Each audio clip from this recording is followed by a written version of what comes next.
Welcome back to another technical deep dive here in the debug zone.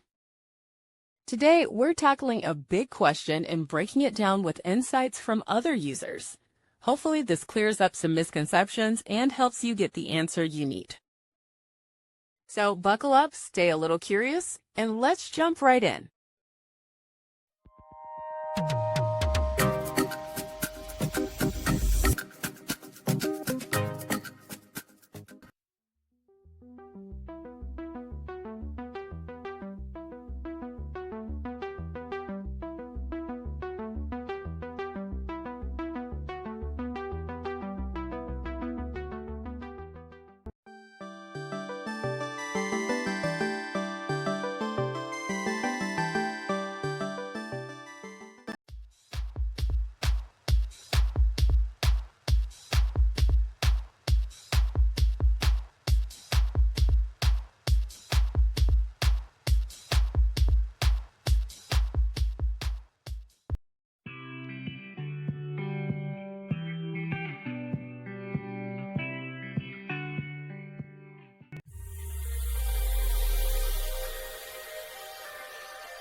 And that's a wrap.